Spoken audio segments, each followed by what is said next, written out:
नमस्कारम everyone, सभी का स्वागत है चैनल में। दोस्तों, ये वीडियो उन सभी के लिए इम्पॉर्टेंट है जो संयमा को अटेंड करने जाने वाले हैं। तो ये एक 8 डे साइलेंस प्रोग्राम है जो हम सद्गुरु के साथ अटेंड करते हैं। और मैंने पिछले साल यानी 2023 दिसंबर में 12 दिसंबर से लेकर 20 दिसंबर के बीच में प्रोग्राम हुआ था। मैंने अटेंड किया था ये प्रोग्राम और उसके बाद से जो जीवन है उसे देखने का नज़रिया ही बदल गया है। तो जब ये इतने बड़े स्तर का प्रोग्राम है, इसके लिए प्रिपरेशन भी ज़रूरी है। और जो भी चीज़ें मैं यहाँ पर बताने वाला हूँ, मेरी प्रिपरेशन से लेकर संयमा के जो प्रोग्राम है वहाँ तक जो भी एक्सपीरियंसेस रहे, मेरी प्रिपरेशन में मुझे क्या क्या परेशानियाँ आई और आप लोगों के कुछ डाउट्स हैं कि जब आप आश्रम में जाओगे तो संयमा प्रोग्राम के दिन 8 दिन आपको वाइट कलर के कपड़े पहनने हैं। हमें कुछ लोगों के ये भी डाउट आ रहे हैं कि जो अंडर गारमेंट्स पहनेंगे उनका कलर भी वाइट होना चाहिए क्या, या इस तरीके की बहुत सारी चीज़ें हैं जो मैं आप लोगों के साथ इस वीडियो में सारे के सारे आप लोगों के डाउट्स क्लियर करने वाला हूँ। मैंने डाउट्स काफ़ी सारे लोगों के लिख के भी रखे हैं, तो मैं इन सारे डाउट्स को भी इस वीडियो के माध्यम से क्लियर करने की कोशिश करूँगा। और दोस्तों, मैं एक चीज़ और बताना चाहूँगा कि मेरी कोई क्षमता नहीं है कि मैं ये प्रोग्राम के बारे में आप लोगों को कुछ बता सकूं। जो मेरा एक्सपीरियंस रहा है बस मैं उसी के बेसिस पर आपको चीज़ें बता रहा हूं। और जब आप लोगों ने प्री संयमा मीट अटेंड भी करी होगी तो वहाँ पर आपको बहुत सारे इंस्ट्रक्शंस क्लियर कर दिए गए होंगे। तो सबसे पहला जो चीज़ है मेरे पास, मैंने नोट करके लिखी थी, हाउ टू प्रिपेयर। इसमें भी 3-4 चीज़ें हैं कि सबसे पहले लोगों के डाउट आ रहे हैं कि हम लोग अपनी प्रैक्टिसेस को किस तरीके से मेंटेन करके रखें। दूसरा है कि जो नेसेसरी प्रैक्टिसेस हैं वो कौन सी हैं। और तीसरा है फूड। जब हम संयमा अटेंड करने जा रहे हैं तो सद्गुरु ने बताया था कि ये एक ऐसा प्रोग्राम है जहाँ पर हम ये रियलाइज़ कर सकते हैं, ये एक अवस्था है जहाँ पर हम ये रियलाइज़ कर सकते हैं कि we are not the body, we are not the mind and we are not even the world outside. तो जब हमें इतने ऊंची स्तर के प्रोग्राम को अटेंड करने के लिए जाना है तो हमारा बॉडी और माइंड दोनों प्रिपेयर होना चाहिए। तो प्रिपरेशन के लिए ही हमें 60 दिन का समय दिया जाता है और उसमें कहा जाता है कि आप हठ योगा की प्रैक्टिसेस करें और शक्ति चलन क्रिया तो बहुत ज़्यादा नेसेसरी है। और साथ ही साथ आपको डाइट मेंटेन करने के लिए कहा गया होगा। एटलीस्ट 1/3 ऑफ द फूड आपको रॉ फूड खाने के लिए कहा गया होगा। और साथ ही साथ जो डेयरी प्रोडक्ट्स हैं वो बिल्कुल मना कर दिया है। दूध और मिठाई वगैरह बिल्कुल मना है। और मैंने जिस समय पे मैं प्रिपरेशन कर रहा था तो मैंने हठ योगा टीचर से पूछा था, तो उन्होंने बोला था हम घी खा सकते हैं। तो मैंने घी खाया था, बिकॉज जब आप इतना सारा हठ योगा करोगे इस समय पे तो आपके शरीर को ताकत की ज़रूरत पड़ेगी। तो आप ड्राई फ्रूट्स वगैरह जो भी हैं ये सारी चीज़ें बहुत अच्छी मात्रा में आप ग्रहण करना। तो बात करते हैं हम प्रैक्टिसेस की। तो जिसमें प्रैक्टिसेस आपको हठ योगा में थोड़ा डाउट हो रहा होगा कि हमारे पास तो इतना टाइम नहीं है, हम ऑफिस भी जाते हैं, तो किस तरीके से हम अपनी प्रैक्टिसेस को मेंटेन करेंगे। तो उसमें आपको बता दिया गया था कि आप अल्टरनेट डेज पे प्रैक्टिसेस कर सकते हो। देन नेसेसरी प्रैक्टिसेस के बारे में भी आपको बता दिया गया होगा प्री संयमा मीट में। और फूड को लेके थोड़ा सा बात कर लेते हैं कि मैंने किस प्रकार से ये मेंटेन किया था। तो बेसिकली मैं जनरली 2 ही टाइम खाना खाता हूँ। तो मैं क्या करता था कि सुबह रॉ फूड और उसके साथ थोड़ा बहुत कुक्ड फूड ले लेता था। रॉ फूड में क्या क्या आ सकता है, आप मूंग की दाल रात को भिगा के खा सकते हैं या चने खा सकते हैं, या फिर सबसे बेस्ट चीज़ है सद्गुरु ने बोला है ग्राउंड नट्स यानी कच्ची मूंगफली में सद्गुरु बोलते हैं कि अगर आप इतनी कच्ची मूंगफली के साथ अगर आप इतनी कच्ची मूंगफली खा सकते हो तो बहुत अच्छी बात है, चबा के। या फिर आप इसको दूसरे तरीके से भी खा सकते हो। आप कच्ची मूंगफली और केले का शेक बना के भी खा सकते हो। उसमें थोड़ा बहुत शहद मिला के, आपको ड्राई फ्रूट्स मिलाने हैं तो मिला लेना। दोस्तों, ये अपने आप में एक फुल डाइट। तो इसके साथ अगर आपको कुछ और भी खाना हो, मैं तो पोहा बना लेता था, पोहा खा लिया। इसके साथ पोहे में मैं कच्ची मूंगफली डालता था या ड्राई फ्रूट्स डाल लिए। तो जब आप इस तरीके का फूड खाने वाले हैं तो ये अब आपको अपने टाइम टेबल में लाना पड़ेगा। अब आप ये बोलोगे कि हमें तो रॉ फूड खाने की आदत नहीं है, तो धीरे धीरे आपको अपने सिस्टम को प्रिपेयर करना पड़ेगा। अभी काफ़ी लंबा समय है आपके पास, तो आप इस तरीके से मेंटेन करके चलना। अगर आपने सुबह 10-11 बजे खाना खाया है मान लेते हैं, तो फिर आपको रात को 8 बजे तक भूख लग जाएगी। तो अगर आप 10-11 बजे खाना खाओगे तो शाम को 3-4 बजे तक आपका पेट खाली भी हो जाएगा। तो जैसे मान लो आप 6 बजे ऑफिस से आए, या कुछ भी आप स्टूडेंट हैं, कुछ भी करते हो, 6 बजे आए, हाथ मुंह धुला, शाम की जो आपकी प्रैक्टिस बची है वो कर लिया और फिर 9 बजे खाना खा लिया। ठीक है, अब आप ये कहोगे कि यार हम तो खाना खुद ही बनाते हैं या फिर हम खाना बाहर खाते हैं। तो ऐसे में जितना आपसे मेंटेन हो सके आपको वो करना है। और जैसे कि निगेटिव प्राणिक फूड इस समय पे खाने के लिए मना किया जाता है, प्याज, लहसुन, चाय, कॉफ़ी, ये सारी की सारी चीज़ें अवॉइड करनी है। देखो ये चीज़ें इंपॉर्टेंट क्यों है मैं आपको बता देता हूँ। कई लोग ऐसे थे कि मैंने देखा था, मुझे बाद में पता चला था समय प्रोग्राम के दौरान कि कुछ लोग जब वो समय की प्रैक्टिस वहाँ पे प्रोग्राम के दौरान चल रहा था, तो कुछ लोगों को या तो वोमिटिंग हो जा रही थी और कुछ लोगों को मतलब पॉटी हो जा रही थी, और वहीं पे वो पॉटी भी कर दे रहे थे और उन्होंने टॉयलेट भी कर दी थी। तो इस तरीके की अवस्था उन लोगों के साथ हो सकती है जिनकी बॉडी प्रिपेयर्ड ना हो। तो और जो भी चीज़ वहाँ पे चल रही है आप उसे मिस ना कर दो। ठीक है, मैं आपको डरा नहीं रहा हूँ, बस ये हमें सच्चाई पता होनी चाहिए। मुझे भी नहीं पता था कि ऐसा भी हो सकता है, लेकिन मैंने जितना अपने आप को मैं प्रिपेयर कर सकता था मैंने अपनी प्रिपरेशन ऑन करके रखी। और दोस्तों वैसे भी मैं 2019 से लगातार प्रैक्टिसेस कर रहा हूँ, शांभवी महामुद्रा, फिर उसके बाद मैंने 21 या 22 में हठ योगा की प्रैक्टिसेस सीखी थी, और लगभग 1-1.5 साल के बाद, 1.5-2 साल हठ योगा प्रैक्टिसेस के बाद मैं गया था समयमा करने के लिए, अटेंड करने के लिए। और जो हमारी शून्य की प्रैक्टिस है और भाव स्पंदना है, इनकी वजह से तो हमें बहुत ज़्यादा हेल्प मिलती है इस प्रोग्राम के लिए। और जो लोग अभी हम आगे और प्रैक्टिसेस के बारे में भी, इंपॉर्टेंस के बारे में बात करूँगा।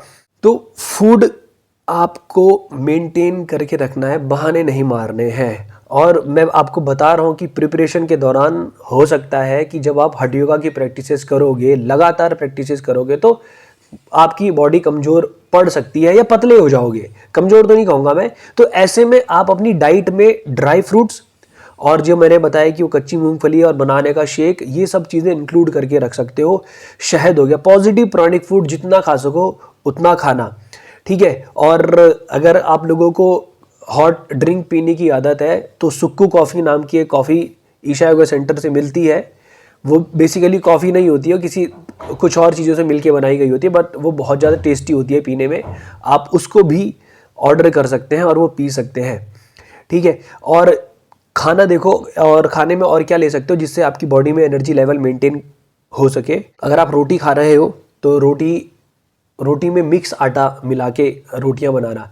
गेहूं, थोड़ा सा चने का आटा हो गया, थोड़ा सा मक्की का आटा हो गया, थोड़ा कोदा या कुट्टू का आटा हो गया, इस तरीके का जो आटा है आप वो मिक्स करके बनाना। इससे आपकी बॉडी में ताकत रहती है। और इसके अलावा जब आप चावल खाना चाहते हो तो चावल में भी एक चीज़ होती है रागी, या फिर जिसे हम कहते हैं झंगोरा। झंगोरा मीन्स उसका एग्जैक्टली मुझे नाम याद नहीं आ रहा, मैं फोटो ज़रूर डाल दूंगा। झंगोरा बोलते हैं उसको, मिलेट बोला जाता है। मिलेट आप खा सकते हो। और अगर आप चावल खाना चाहते हो तो आप रेड कलर के चावल भी आते हैं, वो चावल बहुत ज़्यादा ताकतवर होते हैं, आप ये चावल भी खा सकते हैं खाने में।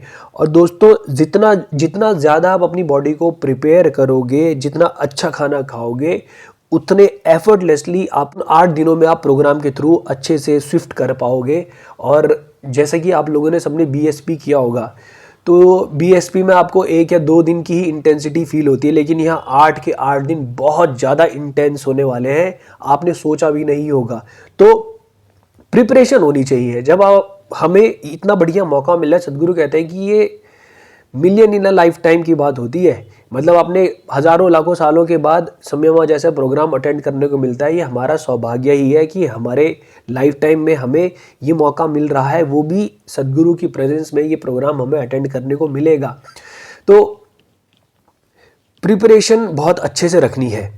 फिर इसके बाद थोड़ा और मैं क्लोथ्स वगैरह की बात कर लेता हूँ, और देन मैं लास्ट में इम्पॉर्टेंस ऑफ प्रैक्टिसेस की बात करूँगा और मेरे को किन चीज़ों ने फ़ायदा दिया था प्रिपरेशन के दौरान और प्रोग्राम के दौरान। ओके, क्लोथ्स तो आपको पता है कि जो टी शर्ट अगर आपको पहननी है तो ईशा ऑरेंज जो ईशा लाइफ में मिलती है, या फिर वाइट क्लॉथ्स आप खरीद सकते हैं। तो कुछ लोगों ने मुझसे पूछा था भैया कि 8 दिन के लिए मैं 8 कुर्ते सलवार सिलवा सकता हूँ। वो आपके लिए ऊपर डिपेंड करता है, और वाइट कलर का होना चाहिए, वाइट कलर के कुर्ते सलवार, या फिर आप लोअर और टी शर्ट भी ले सकते हो, मिल जाएंगे आपको लोकल मार्केट में मिल जाएंगे। और आपको वो आपके ऊपर डिपेंड करता है कि आप एक ड्रेस कितने दिन पहन के रखना चाहते हो। ओके, ये तो क्लोथिंग की हो गई। और फिर किसी ने पूछा था भैया अंडरगारमेंट्स का कलर नहीं मैटर करता, वो आपके ऊपर डिपेंड करता है। Then we will come to कि जब हमने अटेंड किया था प्रोग्राम, उन दिनों थोड़ा ठंड होने लगी थी, जिसकी वजह से लोगों को फीवर आने लगा था, जुकाम खांसी बुखार होने लगा था। तो उसके लिए ऑलरेडी आपको दवाई वहाँ पर दे दी जाएगी, ठीक है, उसकी चिंता आपने नहीं करनी है। और अगर आप अपनी तरफ से भी कुछ लेकर जाना चाहते हो ना, दवाई वगैरह खांसी वगैरह जुकाम वगैरह के लिए, तो आप अपनी भी लेकर जा सकते हो। और जो जो दवाइयाँ आपको अलाउड होगी वो वहाँ पे आपको बता दी जाएगी। जैसे मैं ले गया था पतंजलि का कुछ टैबलेट्स आती हैं जो गले के लिए अच्छी होती हैं, मैं वो टैबलेट लेकर गया था और वो अलाउड थी। इसके अलावा जब ठंड होगी तो हम लोगों को, मैं तो स्वेटर लेकर ही नहीं गया था, मैं एक जिसे कहते हैं ना पतली सी जो ऊन की एक ओढ़ने के चादर टाइप आती है, वो ले गया था। आप कोशिश करना एक ना ले जाएं, 2 या 3 ले जाने की कोशिश करना, ठीक है। दुकान में अवेलेबल होती है। और साथ ही साथ आप स्वेट शर्ट या स्वेटर ज़रूर लेके जाना और टोपी भी लेकर जाना। प्लीज़ ये लेकर जाना, क्योंकि वहाँ पर ठंड होती ही है, होनी ही है, तो प्लीज़ आप लेके जाइएगा।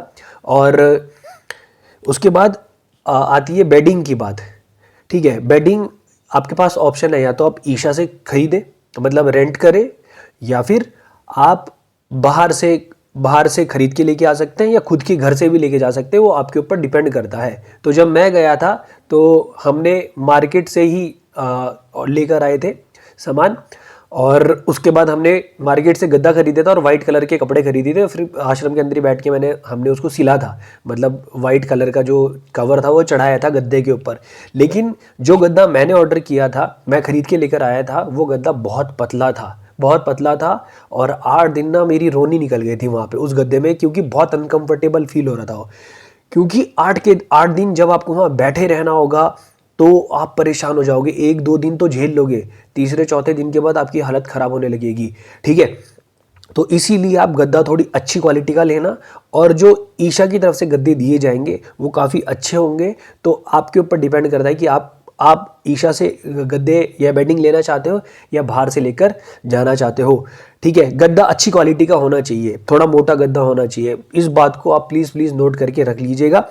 और दोबारा से मैं कहूँगा कि इनफ स्वेटर आपके पास होनी चाहिए, भले ही आप कपड़े 4 जोड़ी ले जाओ, ये आपके ऊपर डिपेंड करता है। बट स्वेटर या हुड वाइट कलर के आप ज़रूर लेके जाना। वाइट में थोड़ा ऑफ वाइट भी होगा तो कोई चलेगा, लेकिन आप रेड कलर, ये कलर गलती से मत ले जा लेना, ये सब चीज़ें वहाँ अलाउड नहीं है।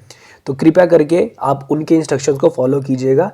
और एक्स्ट्रा जो चीज़ मैं आपको बता रहा हूँ, जिस चीज़ की कमी मुझे लगी थी, वो कमियाँ वो चीज़ें आप ना करें वहाँ पर, आप ऑलरेडी इक्विप्ड होकर जाएं। मैंने ये भी देखा था कि एक लड़का रेड कलर का गद्दा लेके आया था, लेकिन उसके ऊपर उसने वाइट कलर की बेडशीट बिछा के रखी थी। जो भी चीज़ उस हॉल में रखी रहेगी उसके ऊपर वाइट होना चाहिए। कुल मिला के बात ये है, मैंने ये देखा था वहाँ पर, ठीक है। तो आप कोशिश करें कि आप परफेक्टली उस प्रोग्राम में जो जो चीज़ें मांगी गई हैं आप उसको मेंटेन करके जाएं, ठीक है। ये आपकी जिम्मेदारी बनती है। इस प्रोग्राम को कृपया करके हल्के में ना लें, बिल्कुल भी हल्के में ना लें। बेडिंग हो गया। अब किसी ने मेरे से क्वेश्चन पूछा था कि ये जो 60 दिन प्रिपरेशन के हैं, क्या इसमें सेलिबेसी मेंटेन करना ज़रूरी है, ब्रह्मचर्य मेंटेन करना ज़रूरी है? अगर आपकी क्षमता में है तो करो, और अगर आपकी क्षमता में नहीं है तो ऐसा कोई निर्देश नहीं है। देन अगर आपके प्रैक्टिस से रिलेटेड डाउट्स हैं कुछ तो, और फूड से रिलेटेड डाउट है, तो आप किसी हठ योगा टीचर से बात कर सकते हैं। वो आपको बहुत अच्छे से गाइड कर देंगे कि कौन सी प्रैक्टिस से क्या क्या होने वाला है और किस प्रैक्टिसेस को किस तरीके से मेंटेन करना है। वैसे तो जब आप प्री संयमा मीट में गए होंगे तो वहाँ पर ऑलरेडी आपको बता दिया गया होगा, परंतु फिर भी अगर आपके कुछ डाउट्स रहते हैं तो आपने हठ योगा की प्रैक्टिस तो सीखी होंगी, ऑब्वियस सी बात है। तो आप अपने हठ योगा टीचर से कांटेक्ट करके पूछ लीजिएगा, ठीक है। इन केस अगर आपके हठ योगा टीचर आपसे बात नहीं कर पा रहे हैं, आप मुझे मेरे इंस्टाग्राम पे मैसेज करके मुझसे पूछना, मैं आपको हठ योगा टीचर के कांटेक्ट नंबर दिलवा दूंगा, आप डायरेक्टली उनसे बात कर सकते हैं। मेरी कोई औकात नहीं है इन चीज़ों के बारे में आपको जानकारी देने की कि कौन सी प्रैक्टिसेस कैसे कैसे करनी चाहिए। केवल उन्हीं लोगों से आपने इंस्ट्रक्शन लेने हैं जो उस चीज़ के लिए ट्रेंड है। इस चीज़ को आप ध्यान रखना। और एक और चीज़ मैं आपको बताना चाहूँगा कि इन केस अगर आपसे किसी दिन वो चीज़ खाने पीने का शेड्यूल या ऑर्डर मेंटेन नहीं हो पाता, तो इस चीज़ से परेशान होने की ज़रूरत नहीं है, या ये सोच लेना कि मुझसे पाप हो गया। नो, ऐसा नहीं सोचना है, हो ही नहीं सकता। आपने अपनी बॉडी को परफेक्टली प्रिपेयर करके रखना है और माइंड को प्रिपेयर करके रखना है। ये दो चीज़ें, इसको आप ध्यान में रखना। अब दोस्तों थोड़ा और आगे चलते हैं कि जब हम इतने बड़े प्रोग्राम की बात कर रहे हैं तो हमारे जो जिसे हम कहते हैं कि हमारी लाइफ में बहुत सारी चीज़ें होती हैं वो ओपन होने लगती हैं। मतलब जो संयमा का प्रोग्राम है ना आपके लिए, वो उसी दिन से स्टार्ट हो गया जिस दिन से आप इंटरव्यू देने के लिए प्री संयमा मीट अटेंड करने गए थे। मेरे साथ क्या हुआ था, जिस दिन मैं प्री संयमा मीट अटेंड करने गया था ना, उसी दिन मेरे साथ कुछ ऐसी घटना हो गई थी हमारे साथ, जिसके बारे में अगर किसी को भी पता चल जाए तो उसके पैरों के नीचे से जमीन खिसक जाए। जिस दिन मैं प्री संयमा मीट अटेंड करने गया था तो मेरे रास्ते में ना अनेकों कठिनाइयाँ आई। जब मैं प्रोग्राम अटेंड करने के लिए गया था तो कुछ चीज़ें होती हैं जो प्ले आउट करने लगती हैं और जो आपको रोकने की कोशिश करेंगी हर प्रकार से। तो ऐसे में आपको क्या करना है, लाइफ थोड़ी फास्ट फॉरवर्ड होने लगेगी। तो ऐसे में क्या करना है, इस चीज़ को ध्यान रखना कि जब हमारी लाइफ में एक ऐसा फेज आता है जब बहुत सारी चीज़ें एक साथ होने लगी, हमारी क्षमता से बाहर होने लगी, ऐसे में हमें चाहिए ग्रेस। तो जिन लोगों ने देवी साधना शुरू नहीं करी है, लिंग भैरवी देवी साधना शुरू नहीं करी है, मैं आप सभी लोगों को सजेस्ट करूंगा कि आप लोग भैरवी देवी साधना शुरू करना। सुबह उठते ही सबसे पहले, वो आपके ऊपर डिपेंड करता है, वैसे मैं ये करता हूँ कि मैं सुबह उठते ही सबसे पहले देवी साधना, 3 देवी स्तुति मतलब, एंड उसके बाद जो भी आपकी प्रैक्टिस है, आपने जो भी सीखा है आप वो कर सकते हैं। ये मेरे लिए है क्योंकि एक भक्त के लिए उसकी देवी या उसके भगवान से बड़ा कुछ हो नहीं सकता। और आपके मन में डाउट भी आ सकता है कि देवी या गुरु, इसके ऊपर मैं ऑलरेडी डिटेल्ड वीडियो बना चुका हूँ। और जब हम लिंग भैरवी देवी स्तुति करते हैं तो सबसे पहली लाइन यही होती है, जय भैरवी देवी गुरुभ्यो नमः श्री। तो ये आपके ऊपर डिपेंड करता है। बस मैं आपको इतना कहना चाहूँगा कि आप भैरवी देवी की कृपा के लिए उनसे प्रार्थना करें कि हे देवी, मेरा जो भी ये प्रोग्राम होने वाला है, कृपा करके मेरे ऊपर अपनी कृपा रखें और मेरी रक्षा करते हैं, मुझे ये प्रोग्राम अच्छी तरीके से अटेंड करवा देना सक्सेसफुली। इस प्रकार का भाव लेके आप देवी के पास जाना और आप अपनी देवी साधना स्टार्ट कर सकते हैं। दोस्तों मैं ये क्यों बोल रहा हूँ, क्योंकि मेरे जैसे व्यक्ति, मतलब जिसने सोचा भी नहीं था कि वो कभी आश्रम जा पाएगा और पूरी कैलकुलेशन करता था मैं आश्रम जाने के लिए, 2022 में पहली बार मेरे लिए पॉसिबल हो पाया था कि मैं आश्रम गया नाग प्रतिष्ठा में। पहले बेंगलोर गया, उसके बाद मैं कोयम्बटूर गया था, और उसके बाद फिर दोस्तों 2023 में बताऊं क्या हुआ, मैंने केवल शांभवी और हठ योगा की प्रैक्टिसेस सीखी हुई थी, उसके अलावा मैंने कुछ नहीं सीखा था। तो 23 में मेरे सारे एडवांस प्रोग्राम जिन्हें करने की मेरी कोई औकात नहीं थी, 1 साल में 3 बार मैं आश्रम चला गया। आप इस चीज़ को समझना, 3 बार। पहले मैं अप्रैल में शून्य करने के लिए गया, फिर लैप ऑफ द मास्टर, और जब लैप ऑफ द मास्टर हो रहा था उसी समय पर भाव स्पंदना भी हो गया। तो इसे मैं ग्रेस नहीं कहूँगा तो क्या कहूँगा। और वो भाव स्पंदना में रजिस्ट्रेशन मैंने ना 7-8-10 घंटे के बाद किया था। आप इस चीज़ को समझना, मैं रजिस्ट्रेशन कर ही नहीं रहा था। मेरे दोस्त का फिर मुझे मैसेज आया कि भाई तू रजिस्ट्रेशन कर ले, क्योंकि मैं जॉब भी करता हूँ और बहुत सारी और सिचुएशन मेरी लाइफ में चल रही थी जिसकी वजह से मैं अपने आप को रोक रहा था। मेरे को लगा था कि ये पॉसिबल नहीं हो पाएगा, लेकिन मैं 7-8 दिन पूरा आश्रम में रह के आया। फिर उसके बाद अगस्त सितंबर में ये प्रोग्राम होने के बाद दिसंबर में फिर संयमा के लिए रजिस्टर कर दिया और संयमा भी हो गया। और 1 साल में 3 बार नॉर्थ से आपको साउथ जाना है। आप इस चीज़ को समझना। और आप जॉब भी करते हो। मेरी मम्मी ने एक बार भी सवाल नहीं, एक बार भी रोका नहीं कि मत जा। अनेकों रुकावट आए पर मेरी मम्मी ने मेरे को बिल्कुल भी नहीं रोका। तो दोस्तों इसे कहते हैं ग्रेस। और इसके अलावा मेरे को एक लड़का मिला था, जब हम संयमा प्रोग्राम के बाद एक बार संयमा करेक्शन सेशन कुछ ऐसा हुआ था, तो संयमा सत्संग हुआ था, तो हम वहाँ पे गए थे। संयमा सत्संग खत्म होने के बाद मैं और मेरा दोस्त बाहर मस्ती कर रहे थे ऐसे ही। तो एक लड़का आया मुझे देख के और उन्होंने मुझसे बात करी कि बोला ना आपकी वीडियो देखकर मैंने देवी साधना स्टार्ट करी थी। और वो ये बता रहे थे अन्ना कि मैंने रात के 11-12 बज रहे थे, उस अचानक से यूट्यूब पे वो पढ़ाई कर रहा था, अचानक से बोला यूट्यूब पे आपका वीडियो पॉपअप हुआ और मैंने देवी साधना उस दिन से स्टार्ट करी।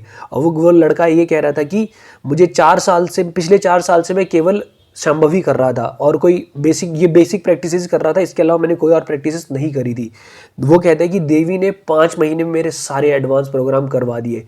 इसी तरीके से अनेकों लोग हैं जिनका मैं एग्जांपल आपको दे सकता हूँ। एक ही साल में मेरे एक भाई जी हैं जिन्होंने 2022 में पहली बार शिवांगा साधना करी और 2023 में आते आते उनका सारे एडवांस प्रोग्राम भी हो गए। आप इस चीज़ को समझना, उनके सारे एडवांस प्रोग्राम हो गए। और एक अन्ना और है जो इस साल जाने वाले हैं, उन्होंने 2023 में उनका शांभवी में इनिशिएशन हुआ है। 2023 के एंड में या 2024 की शुरुआत में उनका शांभवी में इनिशिएशन हुआ है और अब वो संयमा के लिए जाने वाले हैं। जितने भी लोग आज से पहले मेरे को ये कहते थे कि हम देवी को पहले नंबर पे नहीं रखेंगे, उन सारे लोगों ने मुझे पर्सनली मैसेज करके ये बोला है कि अन्ना आप सही कहते थे। हमने जिस दिन से देवी को पहले नंबर पे मान के या उनको प्रायोरिटी दी है, उस दिन से हमारी लाइफ अलग तरीके से फंक्शन कर रही है। सदगुरु कहते हैं कि अगर आपको देवी फुल फ्लो में आपकी लाइफ में चाहिए, आप चाहते हैं कि उनकी पूरी कृपा आपकी लाइफ में आए, तो आपके घर में प्रायोरिटी देवी होनी चाहिए। प्रायोरिटी किस प्रकार से कि अगर आप उठ रहे हैं सुबह, वैसे तो एक भक्त के लिए उसके भगवान के अलावा दूसरे नंबर पे कोई चीज़, पहले नंबर पे कोई चीज़ हो नहीं सकती। उसके भगवान से उसका दिन शुरू होगा और उसके भगवान से उसका दिन अंत होगा। तो मेरे लिए वही शुरुआत, सबसे पहले मैं उठते उसका नाम लेता हूँ और उनके पास जाके मैं सर टेकता हूँ। रात को सोने से पहले भी मैं उनके पास सर टेकता हूँ। नहाया हुआ नहीं नहाया इससे कोई फ़र्क नहीं पड़ता। उठते ही सबसे पहले देवी को याद किया, उनके पास सर टेका, उसके बाद नहाए धोए, फिर स्तुति करने आए, उसके बाद बाकी चीज़ें जो करनी है वो करो। तो देवी को प्रायोरिटी पे रखने का मतलब ये, अगर आप खाना बना रहे हो ना, तो पहली रोटी मेरे लिए ये है कि अगर मेरे हाथ से रोटी बनेगी तो पहली रोटी उन्हीं की ही है। मैं खाना खाऊंगा तो पहला जो निवाला है वो मेरा नहीं है, मैं उन्हीं के लिए समर्पित हूँ। इस प्रकार से आपने चीज़ें करनी है। सीरियसली अगर आप उनसे चाहते हो और आप ये चाहते हैं कि आप जल्दी से जल्दी मेल्ट हो और भक्ति का अगर आप रस चखना चाहते हैं, तो लिंग भैरवी देवी आपको इस प्रकार से इस रास्ते में ले जाएंगी जिसके बारे में आपने कभी सोचा नहीं होगा। मैंने तो नहीं सोचा था। मैं एक पत्थर दिल आदमी था जिसके जीवन में, जिसे कहते हैं ना, इमोशन नाम की चीज़ें ही नहीं थी और जिसको लोग खुद कहते थे यार ये कैसा अजीब सा आदमी है। लेकिन इस समय पर चीज़ें बहुत अलग ही हो गई है, बहुत ज़्यादा अलग हो गई। और पहले मैं ना विभूति लगाता था, लेकिन 2023 में अनेकों चीज़ें ऐसी हुई, उसके बाद से ये हमेशा यहाँ पे परमानेंट है, ये मेरा श्रृंगार ही हो गया एक तरीके से। तो दोस्तों देवी मैं कैसे समझाऊँ, आप बस उनके पास चले जाना, बिल्कुल भी इसमें संकोच ना करना कि मैं गलत तो नहीं कर रहा हूँ और क्या मैं देवी के पास पहले जाकर सदगुरु की आज्ञा का उल्लंघन तो नहीं कर रहा हूँ, मतलब सदगुरु के अगेंस्ट तो नहीं जा रहा हूँ। हमारे माइंड में ये रहता है ना कि सदगुरु पहले या देवी पहले। भाई सदगुरु तो हमेशा हमारे साथ ही है। सदगुरु ने ये कहा है कि अगर देवी आपके साथ है तो मैं आपके साथ हूँ, मेरे पास कोई ऑप्शन नहीं है। तो आप सबसे पहले, मतलब ये मेरी लाइफ का एक्सपीरियंस है और मेरे भाई जी भी हैं जिन्होंने गुरु पूजा भी सीखी है, पर वो सबसे पहले देवी स्तुति ही करते हैं, उसके बाद वो बाकी चीज़ें करते हैं। ये टोटली आप पे डिपेंड करता है। बस मैं आपसे ये कहना चाह रहा था कि आप देवी की ग्रेस के लिए ज़रूर उनसे प्रार्थना करें अगर आप एफर्टलेसली इस चीज़ से गुजरना चाहते हैं। उसके बाद दोस्तों मेरे लिए किन किन चीज़ों ने फ़ायदा किया था वो मैं यहाँ पे आपको बताने वाला हूँ। हठ योगा की प्रैक्टिसेस जैसे अंग मर्दना और योगासनास। अंग मर्दना की मदद से हमारे शरीर की एक जगह बैठने की जो एबिलिटी है वो बहुत ज़्यादा ज़बरदस्त इंक्रीज़ होती है। आपसे दिन भर काम करवा लो, आपको फ़र्क नहीं पड़ेगा। लेकिन अब ये आपके ऊपर डिपेंड करता है कि संयमा के लिए आप अंग मर्दना करना चाहते हो या नहीं करना चाहते। लेकिन जो दूसरी प्रैक्टिस है मेरे लिए जिसने मिरेकल्स करे थे वो है योगासनास।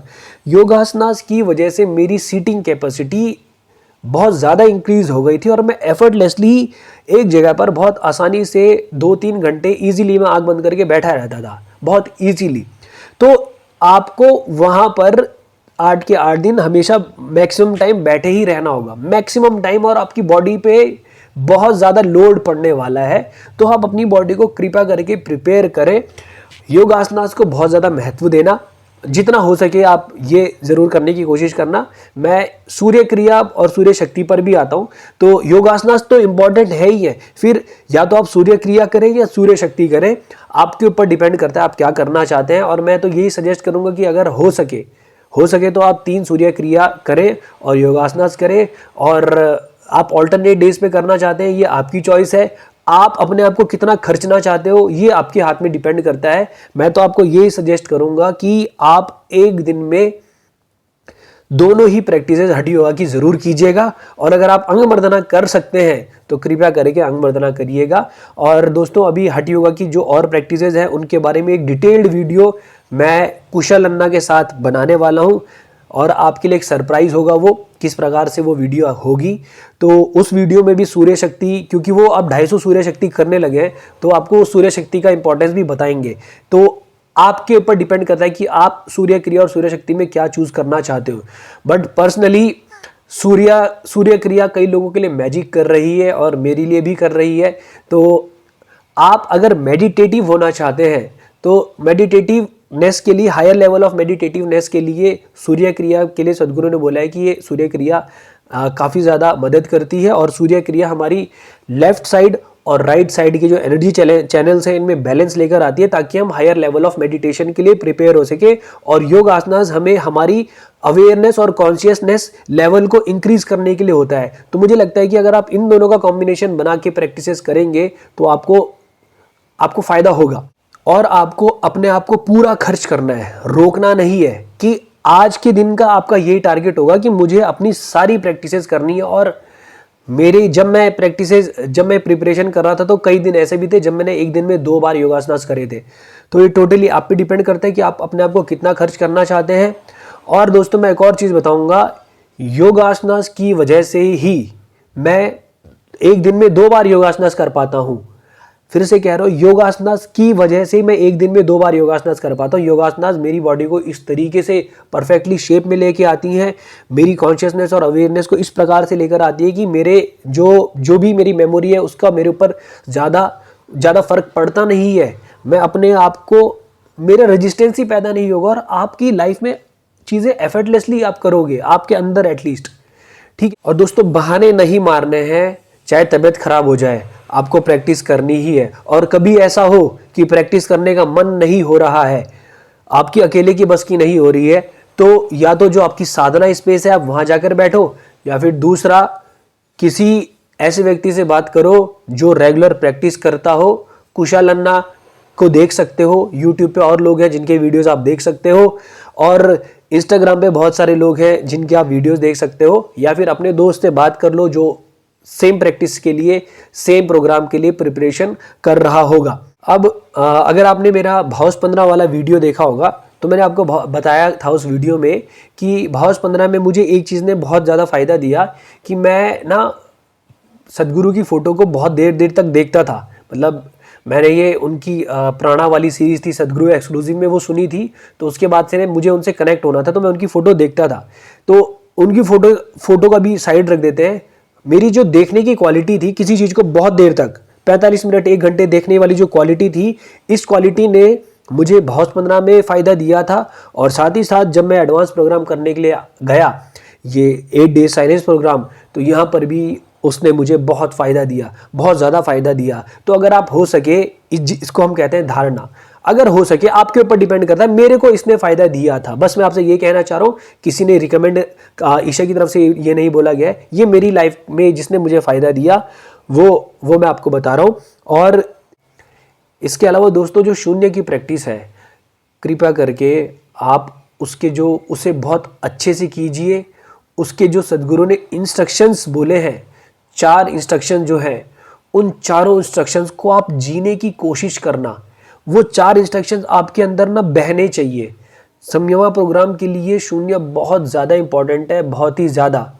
सद्गुरु कहते हैं कि अगर आपकी रिसेप्टिविटी अच्छी होती ना तो शायद हमें ये 8 दिन का प्रोग्राम करवाने की ज़रूरत ही ना पड़ती। आप केवल 4 दिन में ही वो सब कुछ अचीव कर सकते थे, ठीक है। और जब मैं सद्गुरु एक्सक्लूसिव पे एक वीडियो सीरीज़ है जिसका नाम है शून्य एंड समाधि, जब मैं ये देख रहा था तो सद्गुरु ने ये बोला था कि हम लोग जितनी भी प्रैक्टिसेस दे रहे हैं उनमें से सबसे जो इम्पॉर्टेंट प्रैक्टिस है या सबसे हाईएस्ट लेवल की जो प्रैक्टिस है वो शून्य ही है। तो यही शून्य हमको फ़ायदा देगा संयमा के लिए। तो कृपया करके आप इसको बहुत ज़्यादा अच्छे से कीजिएगा। और जो शक्ति चलन क्रिया के लिए जो वेबिनार होता है हर महीने के सेकंड संडे को, आप कृपया करके उसे भी अटेंड कीजिएगा ताकि आपके अगर कोई डाउट्स हो तो वो क्लियर हो सके, और हो सके तो आप जो भी प्रैक्टिसेस करते हैं उन सब के करेक्शन सेशन ज़रूर ले लीजिए।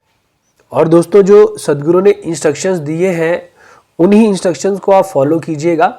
मैंने बस आपके साथ अपना एक्सपीरियंस शेयर किया है कि किन चीज़ों ने मुझे मदद करी है, लेकिन सद्गुरु के सामने मेरी कोई औकात नहीं है, मेरी कोई क्षमता नहीं है कि मैं कुछ बोल सकूं। बस आप उनके द्वारा दिए गए जो इंस्ट्रक्शंस है आप उनको बहुत क्लियरली फॉलो कीजिएगा, और हो सके तो आप रोज़ शाम को 6:20 पर जो सद्गुरु प्रेजेंस टाइम होता है वो अटेंड कीजिएगा, ज़रूर कीजिएगा। और दोस्तों, जितना हो सके सोशल मीडिया इन सब चीज़ों से दूर रहने की कोशिश करना, और आइडेंटिफिकेशन मत बनाना ज़्यादा चीज़ों से, क्योंकि ये सारी चीज़ें फिर हमें परेशान करती हैं। बस कुल मिला के यही कहना चाहूँगा। और शून्य को बहुत ज़्यादा प्रायोरिटी पे रखना, बहुत ज़्यादा अच्छे से करना। सारी प्रैक्टिसेस वैसे प्रायोरिटी पर ही है। हठ योगा आपकी बॉडी को बहुत ज़बरदस्त प्रिपेयर करेगा, और शक्ति चलन क्रिया को बिल्कुल मत छोड़ना। अगर इस वीडियो में कुछ ऐसा मैंने बोल दिया है जो मुझे प्रैक्टिसेस के बारे में नहीं बोलना था, ऑफिशियल ईशा की तरफ से अगर कोई भी व्यक्ति ये वीडियो देख रहा है तो मैं ये वाला जो भी पार्ट में मैंने बोला है वो पार्ट में हटा दूंगा। तो अगर आपकी फिर भी कोई डाउट रह जाते हैं, वैसे तो साधना सपोर्ट के लिए एक लिंक है वो मैं नीचे डिस्क्रिप्शन में दे दूंगा। आप मुझसे इंस्टाग्राम पे भी बात कर सकते हैं। इंस्टाग्राम की जो मेरी आईडी है वो भी नीचे मैं डिस्क्रिप्शन में दे दूंगा। और साथ ही साथ इसके अलावा अगर आपके कुछ और डाउट्स रह गए हो तो प्लीज़ आप या तो कमेंट सेक्शन में पूछ सकते हैं या इंस्टाग्राम पे मुझे डायरेक्टली मैसेज कर सकते हैं। मैं सभी लोगों का रिप्लाई देता हूँ जो भी लोग मुझे मैसेज करते हैं। आई होप कि इस वीडियो से आपको मदद मिलेगी, और देवी कृपा और सद्गुरु की कृपा से आप अच्छे से संयमा के लिए प्रिपेयर करेंगे, और किसी को कुछ बताने की ज़रूरत नहीं है कि आप क्या करने जा रहे हैं। जस्ट बिकम साइलेंट, हर तरीके से साइलेंट होने की कोशिश करना, क्योंकि जो चीज़ आप करने जा रहे हो इसे किसी को बोलने की ज़रूरत नहीं है कि आप क्या करने जा रहे हो। इसका ढिंढोरा पीटने की ज़रूरत नहीं है। मिलेंगे आपसे अगली वीडियो में। किसी और टॉपिक के ऊपर वीडियो चाहते हैं तो प्लीज़ कमेंट सेक्शन में मुझे कमेंट करके बताइएगा। तब तक के लिए नमस्कारम, धन्यवाद।